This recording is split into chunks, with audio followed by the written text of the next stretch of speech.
목소리로 함께 읽도록 하겠습니다. 요한복음 17장 18절 시작. 아버지께서 나를 세상에 보내신 것 같이 나도 너희들을 세상에 보내었고. 나중에 우리 대표 목사님께서 축사를 마치셨기 때문에 제가 다른 말씀은 안 드리겠고, 이번 주는 저에게 있어서는 이렇게 하나님께서 기회를 주셔서 새롭게 시작하는 사역이 겹친, 제가 충영교회 협동 목사로 섬기고 있는데 영어 선교와 영어 사역을 맡아서 엊그저께 처음으로 영어로 예배를 드렸습니다. 그저께 첫 시작을 했고요. 그 다음에 오늘은 또 이렇게 첫 우리 들고 나가게 선교회 첫 발걸음을 내딛는 예배를 드려서 저는 이번 주는 새로 시작하는 특별한 시간인데, 제가 왜 이 말씀을 드리냐면 저희 충영교회도 굉장히 많은 선교 하는 나라들이 있습니다. 그래서 매주 외국 선교회에서 모임이 있어요. 그런데 그 많은 선교회 중에 제가 좀 알아보니까 가장 적게 모이는 선교회가 일본 선교. 그래서 제가 그 일본 선교의 이제 비전을 가지고 계시는 장로님이 한 분 계세요. 그 장로님과 교제를 나누고 있는데 그 장로님께 여쭤봤어요. 몇 명 나왔냐? 사실 그런 질문은 안 하는 게 좋은데 제가 좀 궁금해서 여쭤봤더니 3분 나왔다. 그것도 2명에서 한 명 늘어서 3사람이 나오는데 쉬지 않고 그래도 매주 모여서 일본 선교를 위해서 기도하고 일본 성경으로 말씀을 공부하고 있다.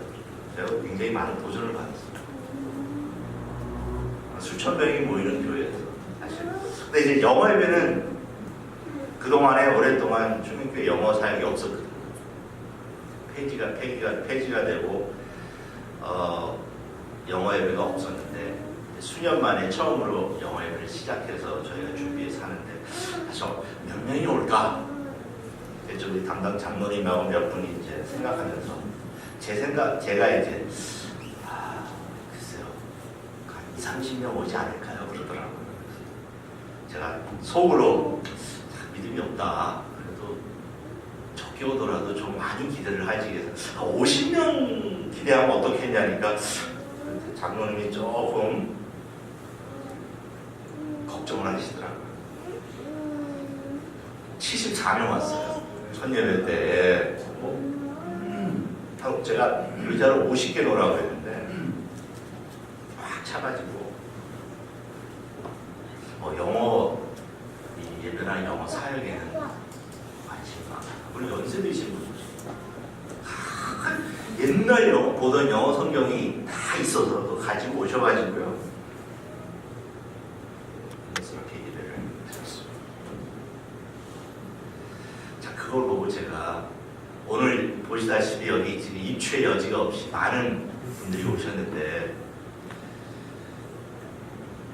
우리가 일본 이제 선교를 또 새로 시작하면서 항상 제가 가지는 마음이, 그리고 우리가 선교의 가장 근본적인 핵심이 무엇이냐를 잘 깨닫고, 이 선교의 어떤 외형적인 그런 나타나는 것과 상관없이 우리 일본을 가슴에 품고 일본의 복음을 전하는 자들이 철저하게 하나님 말씀에 굴복하고 순종하며 선교를 해야만 하는 자들이다. 그것을 다시 깨달았습니다. 그래서 오늘 이 말씀이 모든 선교하는 자들의 가슴에 새겨져야 하는 말씀이고, 선교의 핵심이자 근본이자 뿌리입니다. 선교는 보냄받은 자의 보내는 자가, 보내는 자의 보냄을 받은 자가 하는 것이 성경. 우리가 하는 게 아니에요. 이 말씀을 예수님께서 이 요한복음 17장에 이 위대한 제사장의 기도 때 하시고 이 똑같은 말씀을 한 번 더 하신 거 기억나세요? 언제 하셨죠? 이 말씀을 또 하신 적이 있어요. 예수님께서 부활하신 후에 제자들에게 나타나셔서 제일 처음 하신 말씀은 평강이 있을지어다. 그 다음에 본인의 몸을 보여주셨어요. 손과 옆구리. 그때 제자들이 굉장히 기뻐했죠. 그 다음에 요한복음 20장 21절에 너에게 평강이 있을지어다 라고 다시 한번 말씀하신 다음에 이 방금 제가 읽어드린 말씀을 또 하셨어요. 아버지께서 나를 보내신 것 같이 나도 너희를 보내노라. 부활 전에도 말씀하셨고 부활 후에도 거기에 모여있는 11제자에게 똑같은 말씀을 하셨습니다. 그 다음에 그 말씀을 하신 다음에 주님께서 무슨 말씀을 하셨는지 기억나세요? 제가 우리 학교에서 신학을 공부하는 학생들에게 꼭 당부하고 부탁하는 말이 있어요. 성경을 많이 안 읽어도 좋으니까 정확하게 읽어라. 정독해라. 왜냐하면 우리 한국교회는 기도는 많이 하고 성경을 많이, 그러니까 큐티 중심으로 성경을 보는데 성경을 정독하고 그 성경을 묵상하면서 성경을 정확하게 아는 데는 조금 약한 것 같아요. 그건 제가 신학생들에게 이렇게 질문해보면 얼마 전에도 제 누구라고 말씀을 안 드리겠지만 제가 설교를 들었는데 여인이 마리아가 이렇게 옥합을 깨고 예수님께 향유를 부은 사건 아시죠? 그 사건은 마태복음, 마가복음, 요한복음에 기록되어 있어요. 사실 어느 사건이 마태, 마가, 요한에 기록된 사건은 거의 없어요. 마태, 마가 누가 있든지 아니 요한에만 있든지. 그런데 참 모르겠습니다. 그건 이유는 모르겠지만 마태, 마가가 기록하고 누가는 그 사건을 기록 안 하고 요한이 기록하는데 요한은 조금 다르게 기록을 하죠. 그 옥합을 깬 다음에 마태와 마가는 그냥 머리에 부었다고 했는데 요한은 발을 씻었다라고 했어요. 성경에 그렇게 되어 있는데 이 제가 들은 설교자가 뭐라고 그러냐면 그 여인이 눈물로 예수님의 발을 씻었다고 그러더라고요. 그래서 내가 잘못 읽었나? 분명히 그냥 기름을 예수님의 발에 부었다고만 기록되어 있는데 그 목사님께서는 그걸 굉장히 강조하면서 여러분들도 예수님께 바칠 때 눈물로 드려야 합니다.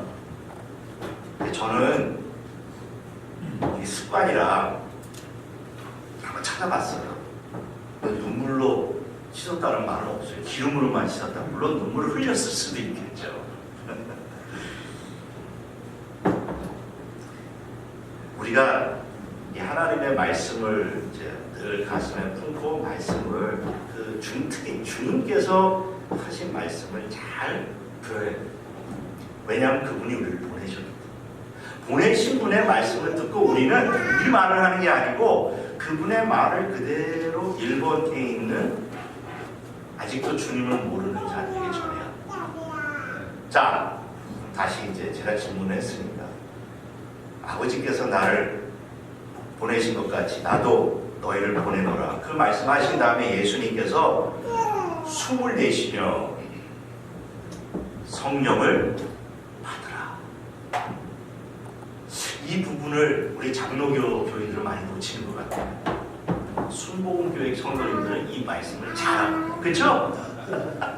성령을 받으라. 근데 저는 이 말씀을 참 중요하게 생각합니다. 주님께서 우리를 보내실 때 성령을 받으라. 그러니까 다시 이미 성령을 받은 사람들이죠.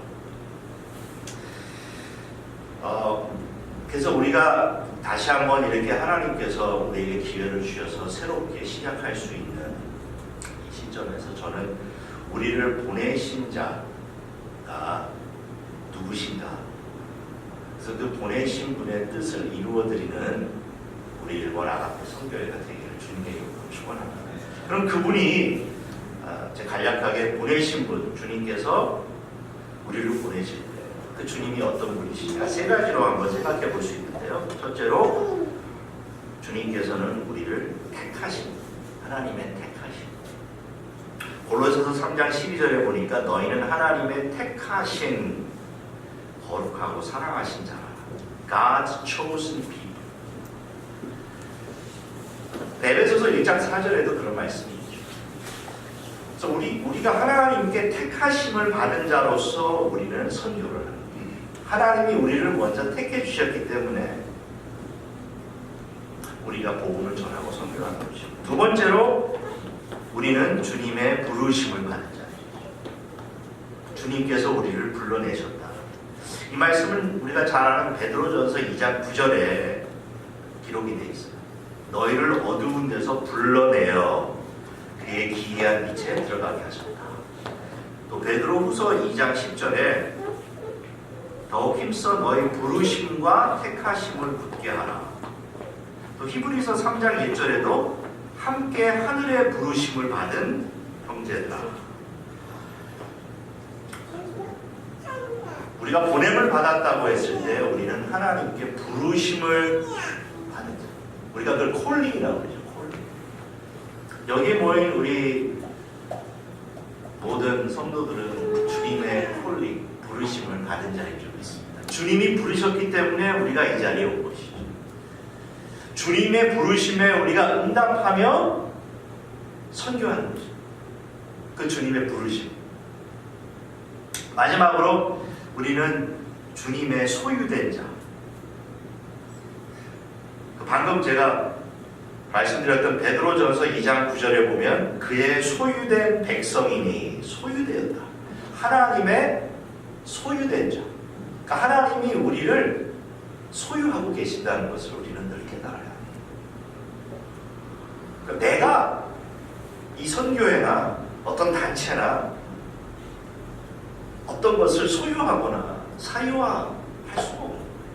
하나님이 소유하시고 우리는 하나님의 소유된 자로서 하나님이 일을 하십니다.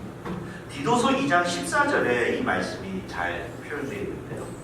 그가 우리를 대신하여 자신을 주심은 모든 불법에서 우리를 속량하시고 우리를 깨끗하게 하사 선한 일을 열심히 한 자기 백성이 되게 하려 하심이라. 이 자기 백성이 된다는 이 말의 원어의 뜻이 그의 소유가 된다는 뜻이에요. 소유. 그 영어에는 the people that are his very own. own 한다는 게 뭐예요? owner. owner는 아시죠? 내가 무언가를 소유한다는 뜻이. 하나님께서 소유하는 사람이다. 하나님의 선택하심을 받고 하나님의 부르심에 응답하며 하나님께 소유된 자들이 우리를 보내신 자의 보냄을 받고 우리는 세상으로 갑니다. 이 요한복음 17장의 문맥을 좀 보면 재미있는 것이 이 세상에 관한 것을 사도 요한이 잘 묘사하고 있어요. 우리가 세상에 속하지 않았다라는 말을 고쳐야 해요. 속하지 않았다. Of the world. 그러니까 세상에 우리가 근데 세상에 있는 거예요. In the world. 세상에 있지만 세상에 속해 있지 않고 그러면 세상에 보내셨다. Into the world. 세상으로 into라는 말은 저는 침투에 들어간다는 뜻이 있는 것 같아요. 침투. 조금 전투적인 용어지만 우리가 하나님의 복음을 가지고 into 세상 속으로 침투해 들어갑니다. 저는 이 개념이 그 어느 선교지보다 일본에 적용된다고 생각합니다. 우리가 복음을 들고 일본에 침투해 들어가는 거예요. 복음이 우리의 무기예요. 예수 그리스도께 주신 복음을 가지고 우리는 세상 속으로 세상의 보냄을 받은 것이죠. 어제 제가 요즘 이제 저는 학교 선생이니까 방학이 돼가지고 요즘 텔레비를 많이 보고 있어요. 학기 동안에 못 본 텔레비를 모아서 지금 보고 있습니다. 근데 어제 해밍 스님에 대해서 봤어요. 해밍 스님에 대한 프로그램. 제가 스님들이 하시는 말씀을 제가 잘 이해를 못해요. 저는 그 사람이 하는 말은 다 이해가 돼요. 왜냐면 그분은 철학자잖아요. 미국의 그 사립대학교 철학 교수를 좀 오래 있다가 영어도 잘하고요. 근데 그 해밍 스님이 있던 절이 해남에 저 땅끝 마을에 있는데 그 절을 이렇게 보여요. 정말 완전히 산골짜기, 산 넘고 물 건넌다고, 그리고 계단이 수백 개 되는 그 안으로 들어가서 거기에 절이 있어요. 절은 세상 속으로 들어가지 않고 세상 밖에 나오더라고요. 그러니까 근데 우리 교회는 어디에 있죠? 물론 교회가 우리 수양관 같은 거는 뭐 산속에 있을 수 있고, 우리 교회는 다 도시에 있잖아요. 왜냐하면 주님께서 우리를 세상에 보내셨고, 보냄받은 자, 보내신 자가 우리를 세상 속으로 보내셨기 때문에 그 보내심에, 부르심에 응답해서 우리가 이 자리에 나왔습니다. 앞으로 우리 일본 아가페 선교회가 어떻게 될지는 모릅니다. 그러나 저는 분명히 믿기는, 우리가 계획한 것은 아니지만 하나님의 경륜 가운데 새롭게 시작할 수 있는 것은 전적으로 주님께서 다시 한번 우리를 일본 선교를 위해서 보내시기 위해서 우리를 부르신 적이 있습니다. 함께 나아가시기를 주님의 이름으로 축원합니다. 기도하겠습니다. 하나님 아버지,